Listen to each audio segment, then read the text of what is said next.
Welcome to Buildings and Beyond, the podcast that explores how we can create a more sustainable built environment by focusing on efficiency, accessibility, and health.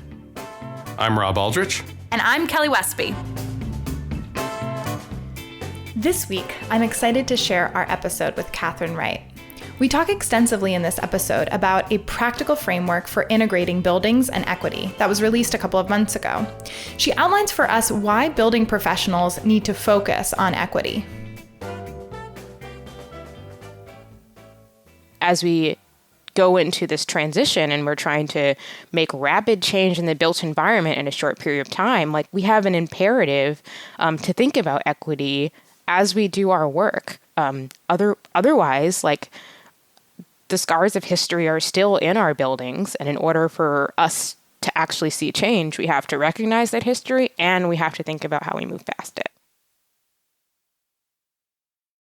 I asked Kathryn where her personal interest in equity in buildings stems from. My interest in this actually started from a pretty young age. So I grew up in Atlanta in a primarily African-American community.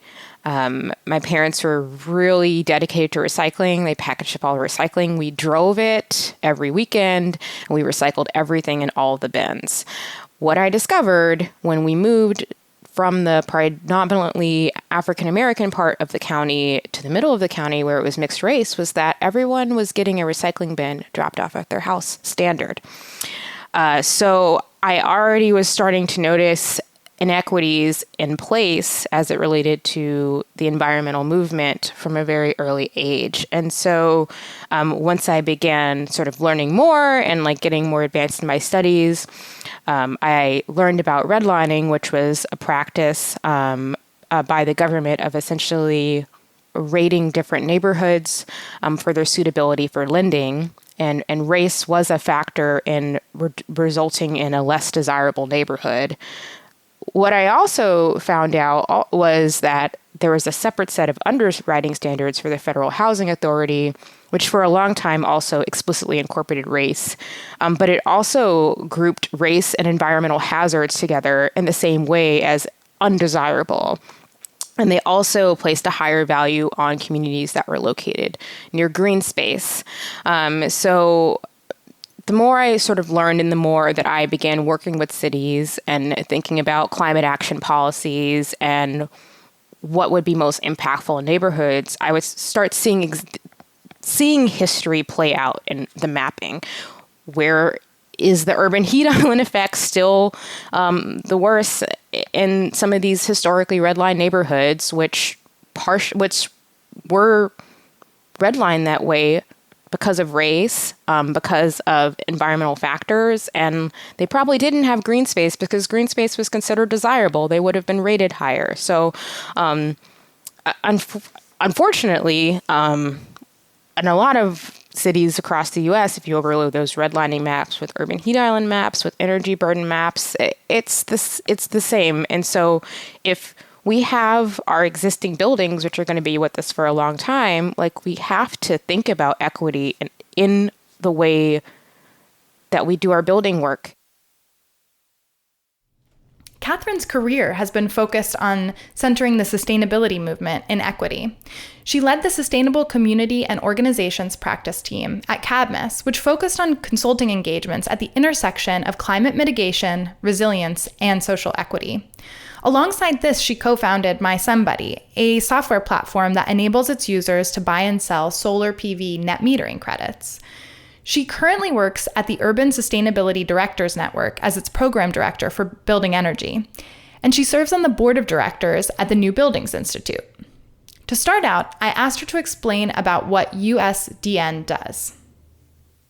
So we are the Urban Sustainability Directors Network. That's where I work. We say USDN for short. I know that is a mouthful.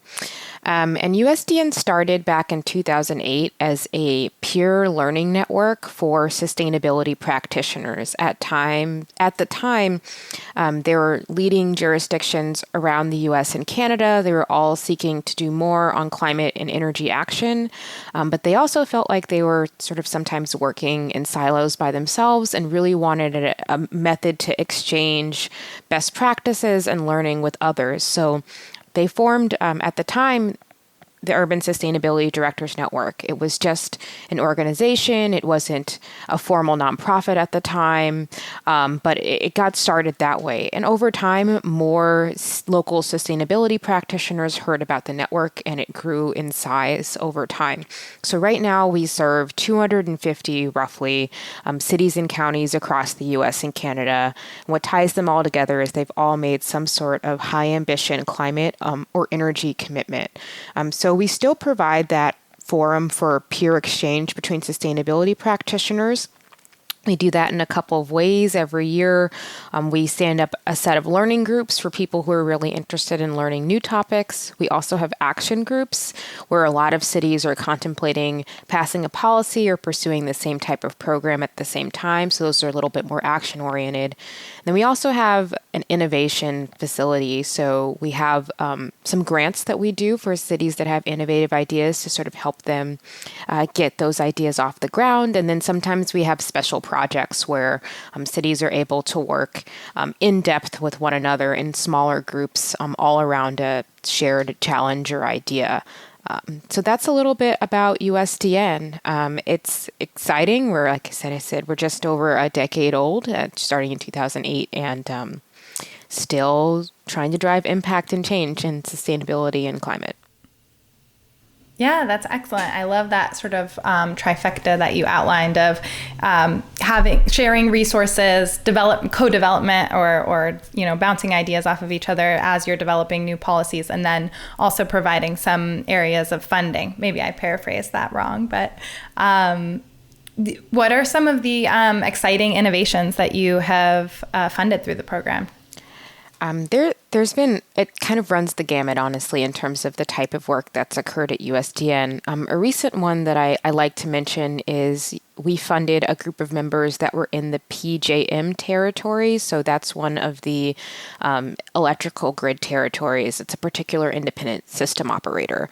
And some of the cities and counties in that region were noticing that there were a lot of things that they'd like to change in order to see their high ambition climate commitments move forward. And some of those changes were enabled at the ISO level in terms of thinking about what grid flexibility could look like in the built environment, in terms of thinking about penetration of renewables or like the role of demand side management. In that particular region of the country, the ISO PJM, Pennsylvania, New Jersey, Maryland, has quite a bit of control over that. And so we funded sort of an initial convening amongst those cities to think about what could it look like if we engaged at that level. And now the PJM Coalition, you can look them up. They're formal. They've continued meeting and have actually weighed in on certain dockets at the PJM level and really have pushed forward a form of engagement that's new for local governments. It's actually not that common for local governments to engage at the ISO level, even though they're obviously very affected by those policies. So that's an example of the type of leading edge work that we like to encourage.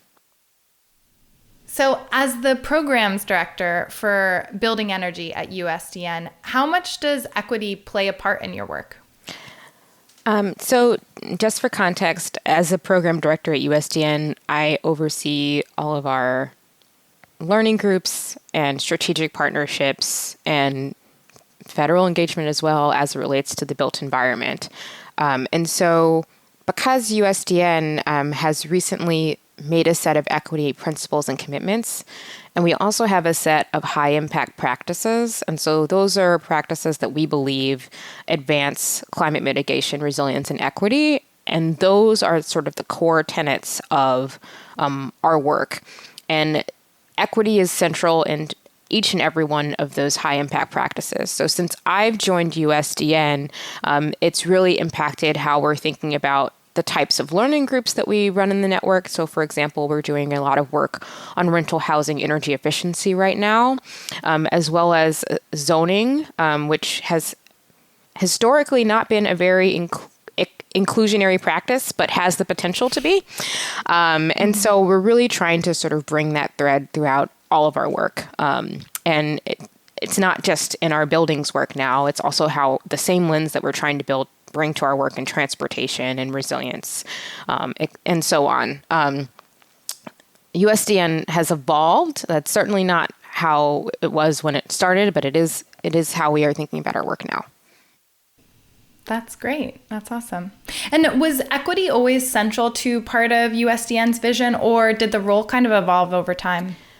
Equity has evolved within the USDN network over time. And much like the climate planning movement and the building movement has evolved over time too. So when USDN first started back in 2008, it was still very focused on greenhouse gas emissions and mitigation. Over time, there was more of a focus on resilience and adaptation added as the field evolved as well.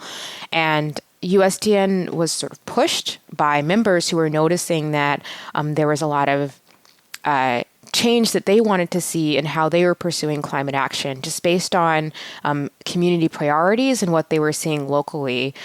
And so that led to USDN working with our members, as well as other equity experts in the field, to develop a set of equity principles and commitments that we felt like reflected the way that we wanted to pursue climate planning work.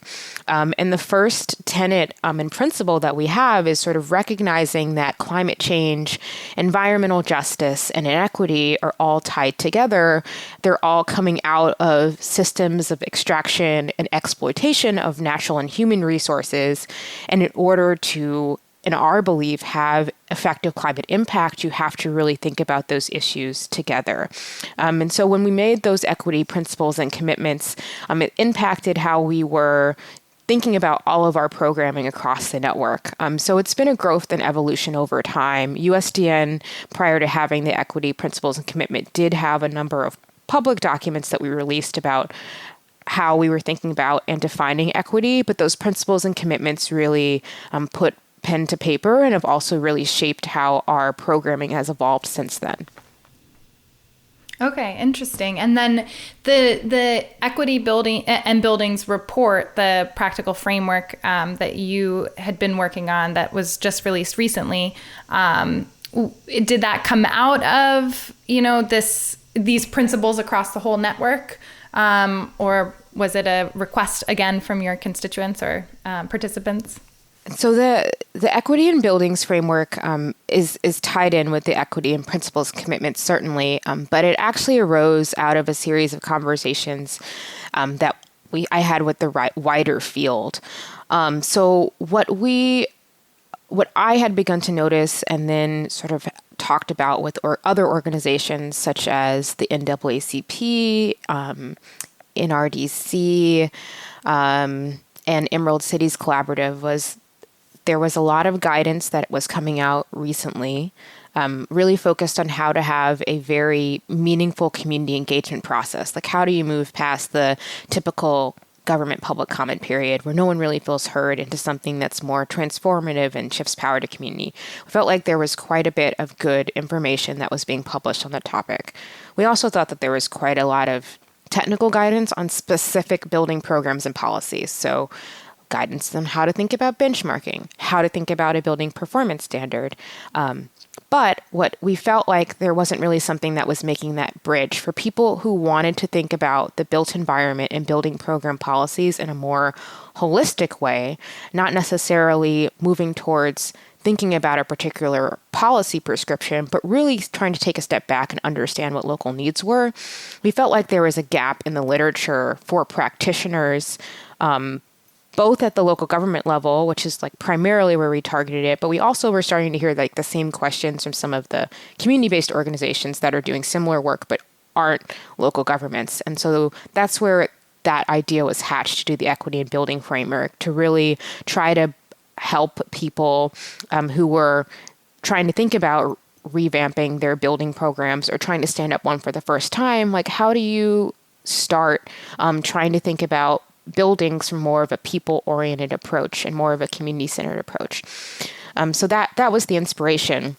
It's sort of conveniently tied back very well with the equity principles and commitments, and also the way that USDN has started thinking about what high impact means. As I mentioned, like a lot of the climate field, so we started really with that focus on greenhouse gas mitigation. But now anything we try to do in the network, we would like to see it advance mitigation, resilience, and equity at the same time.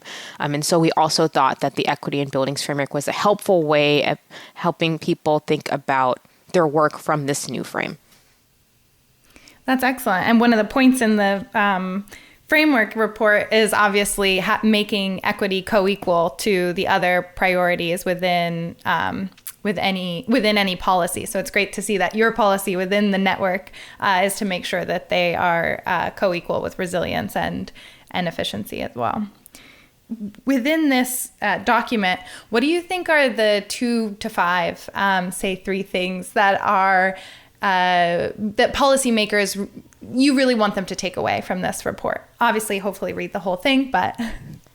Yeah, if you can't read the whole thing, we did at the top, there's this set of principles of practice. There's only 12 and it's only 2 pages. And that is, I would say, probably a decade's worth of work from many different organizations across the country, distilled down into 2 pages of what they thought made their work successful. So just for context, we worked on this document with a series of community-based organizations, nonprofits, and leading cities from across the U.S. and Canada. And those principles of practice were what they felt were central to the success of their work and for moving the field forward. So if I were just going to pick 2 of the 12 or a few things for you just to think about, is the one thing that we are really trying to think about is buildings are built by people and they're for people. So a lot of times, and I'm guilty of this as well, I have a background in industrial ecology, so there's some times where we're really focused on technical solutions or the latest policy innovation that someone has. But if we take a step back, this is really about the people who occupy the buildings, the people who are sharing space with buildings, the people whose neighborhoods these buildings are in. And because of that, we really have to think about that people-centered approach and how communities are experiencing the built environment and really try to put that front and center. And so that's why we have taken so much time in the document to really talk about incorporating community voices and making sure that residents and stakeholders actually have power and a say in the process of thinking about what the future of the built environment looks like. It's one thing to come to a community group to ask for feedback on a policy that's mostly baked, or like this planning idea that has sort of hatched from within a local government. It's an entirely different thing to approach and have a conversation and really build a relationship over time that sort of leads you to understanding like what some of the pressing needs, which in some cases might have gone on for decades, are in the built environment that people are experiencing, and what they think could help build those solutions.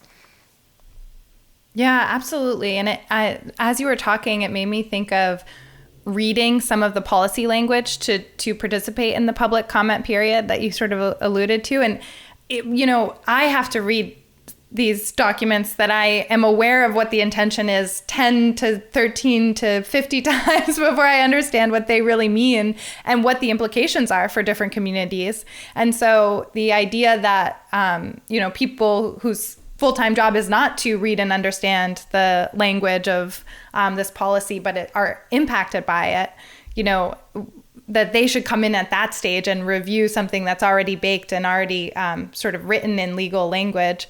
I think it is no wonder that that comments can't get incorporated in that time, and that the communities aren't really bought into the legislation when they're brought in at that time. And what is the most common thing you see cities getting tripped up on in this framework?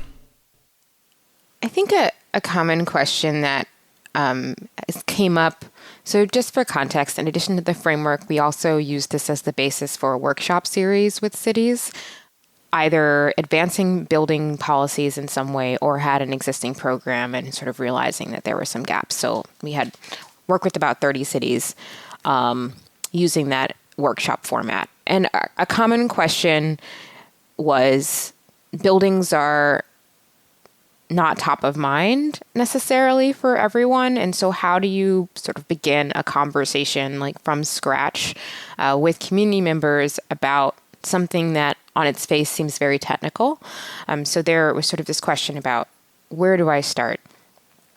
And one thing that we have discovered through the network over time is that a lot of these issues actually are very salient for community members, and there are housing organizations and others that are not necessarily tagged with sustainability or energy that have been working on these issues for some time. But there were sort of differences in language that had to be broached. So, for example, we think a lot about occupant comfort and what that means in terms of ventilation requirements. And community members are going to simply say things like my building is leaky and I'm often uncomfortable and I am often trying to balance how much I can heat my building versus what I can actually afford to pay in a given month in a heating bill.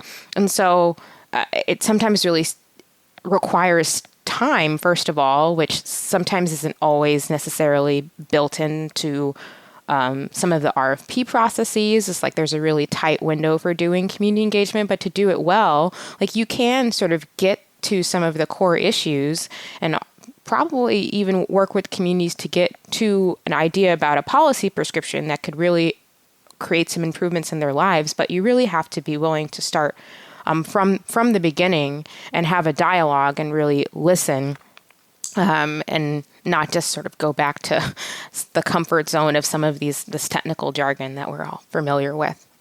Because people are thinking about it, they're just not necessarily talking about it in the same way, or no one's really asked them questions directly in the right way about their experience who actually had the policymaking ability to make a change.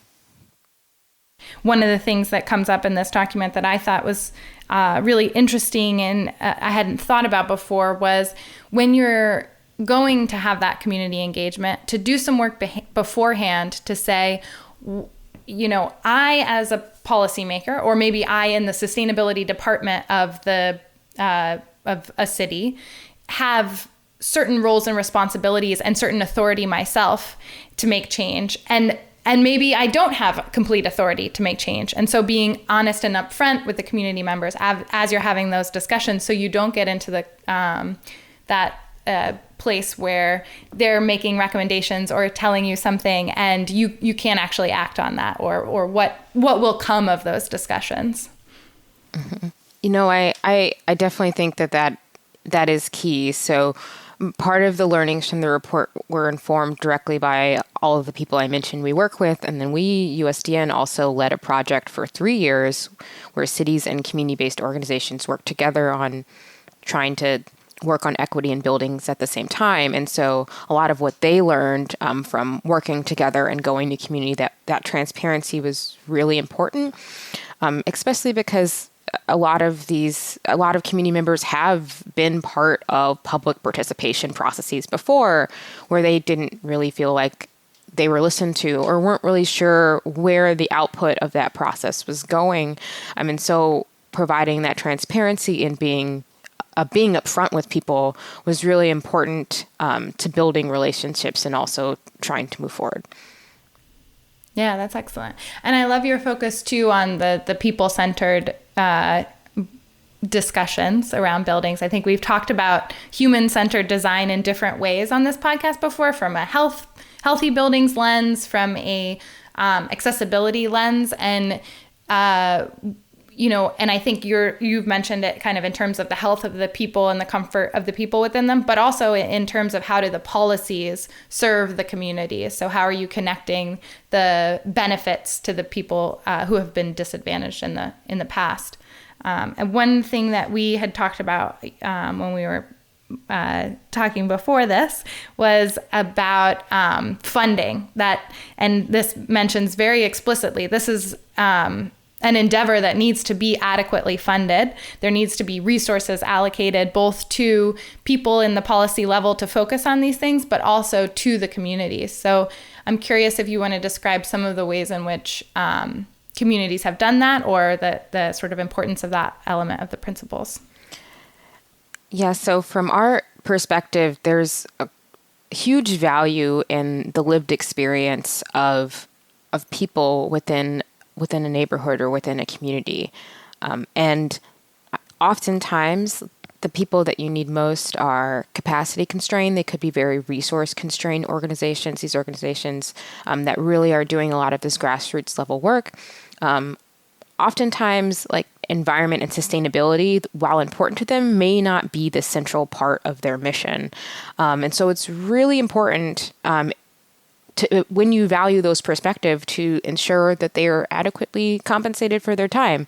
Like, we certainly wouldn't expect a technical consultant who's going to do a building audit to do that and not be compensated. It's very similar. So what we've seen in some of our member cities is some have created stipends or payment structures for individuals from the community to join policy processes early on. There's a process ongoing right now in San Jose where they're actually designating community co-creation consultants. That's their title.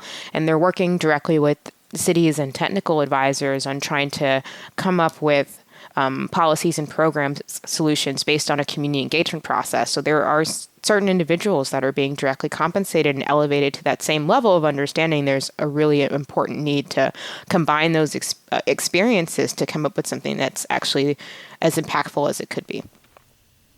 Yeah, that's great. Co-creation consultant. I love that. And it's one of those things that feels so obvious as you're saying it, but it's also not something that's done as often as it certainly should be. But I think it's great that these cities are elevating those individuals, and then we can kind of see how well that's working out for the rest of the cities out there. What about policymakers that might be listening to this, and maybe they're further along? They didn't start with equity as a priority. Maybe they didn't build it in. Maybe they're implementing the policy. And is there still a way to incorporate it now, or do they have to go back to the drawing board? What would you recommend? I think the key in situations like that is transparency. If you are going to approach an organization or individuals to try to incorporate an equity perspective, then you have to be very transparent about what your policy process has looked like up until that point. And there also has to be a recognition that it wasn't the best process and that it should have been improved. I also think that if you're at that stage, you actually have to be willing to potentially make some changes and make some adjustments to the remainder of your policy process going forward if you're up midstream, and think really seriously about what the implementation and oversight of that policy is going to look like and how it can involve the community and individuals who might actually end up being impacted by the policy. Also, this should hopefully result in changes to how policy development is done. One of the things you mentioned was this seems like it's something that should be obvious to do, but in reality, policies have been developed on particular timelines, and those timelines have typically been very tight.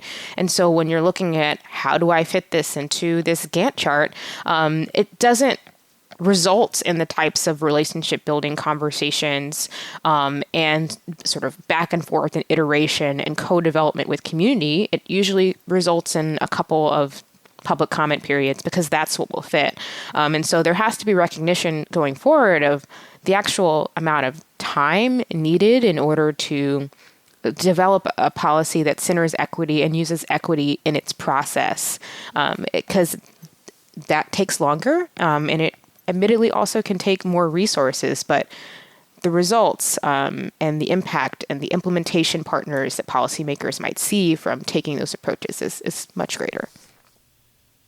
You also reminded me of a part of this where, you just having a conversation and engaging, quote unquote, engaging the community by having a conversation with individuals in the community and then going about your business and, okay, I checked that box. That's obviously not the point. So making sure to have an integrated process where there are either co-creation consultants that are along with you for the entirety of the project, or some way that you're engaging with the community at every step of the process, from pre-design to designing the policy to implementation and then to review of the policy.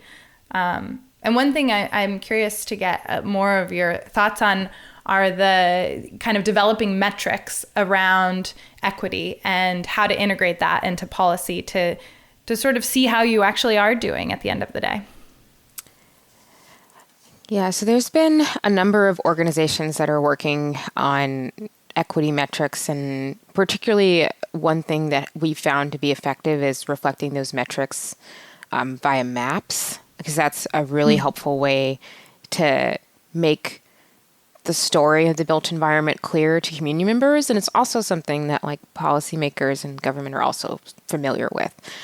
So there's some organizations like GreenLink Analytics who are working very diligently on mapping some metrics. What we found through some of our research in Zero Cities was there were a couple of metrics that seemed to be salient across the country in the cities we were working in. And we were looking at things like energy burden and how that correlated with the urban heat island effect.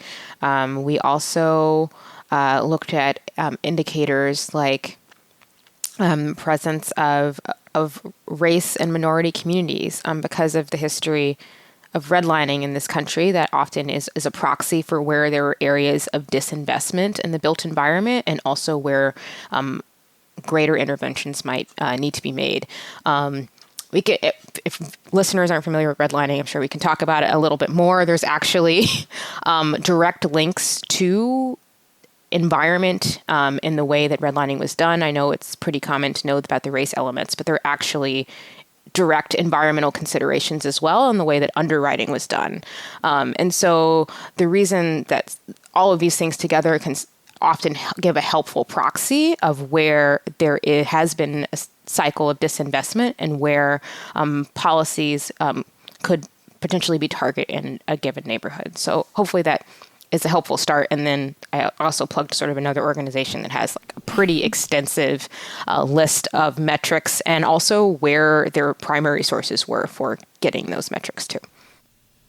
Yeah, that's excellent. And we'll link to all of that in the show notes, as well as obviously the report that we've been talking about. And of course, like you said, we talked about actually getting to measuring metrics. Of course, starting with good intentions, setting good intentions is always good, but doesn't always lead to good outcomes.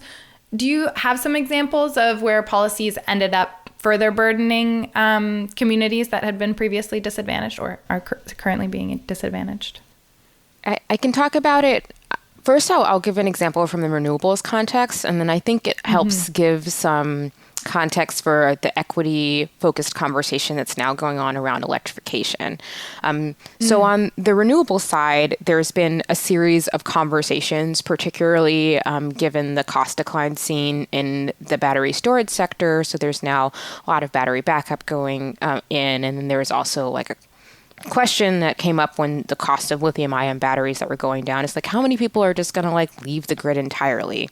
And when you start doing the math, if a bunch of, generally the people who were able to do early adoption of solar and storage, and also anything that would actually be able to take them fully off grid, were tended to be very concentrated in the upper income bracket. So what that does is that the fixed costs that are built into rate design are passed on to a smaller and smaller number of consumers. So you often could end up with people who are lower middle class to low income absorbing more of the weight of the people who sort of have left the infrastructure behind. So that was a conversation that was starting to go on in sort of the renewables field when the energy storage prices started dropping precipitously. So we can also think about this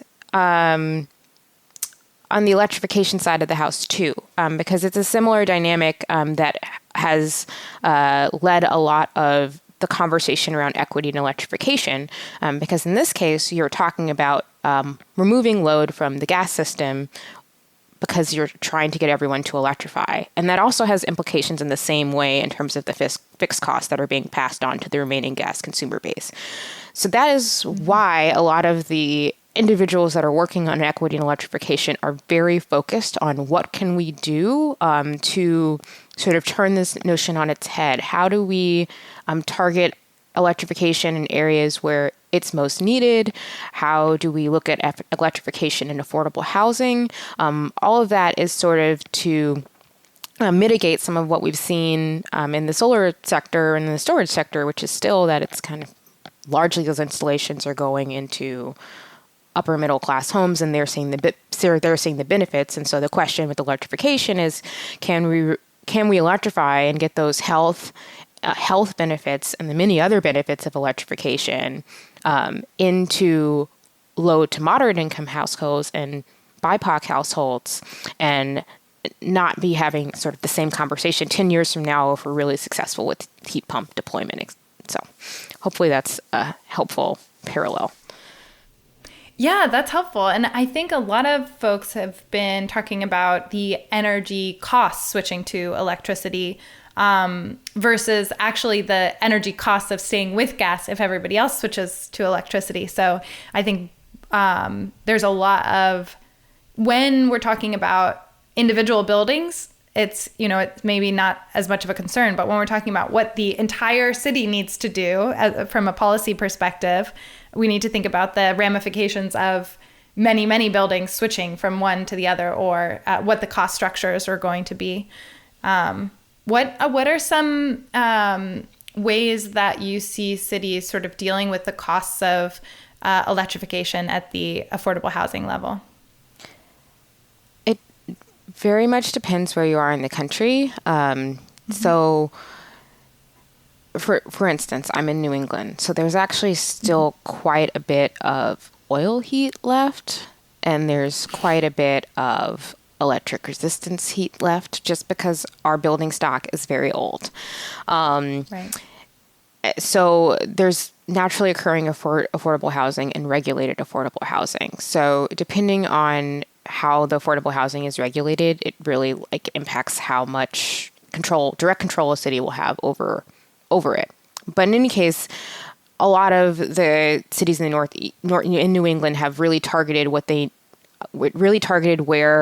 there would be cost savings by switching from these particular forms of heating. And so they've tried to do very targeted campaigns of helping those rental properties to upgrade for a better experience for their occupants and savings for the owner. So that's been an important first step. There is a big push to get electrification and support for heat pumps included into the low-income program directly in the Mass Save program, for example, so that at least everyone has equal access to the incentives, because at the commercial, the residential, and then the low to moderate income program, so there's certainly movements like that to try to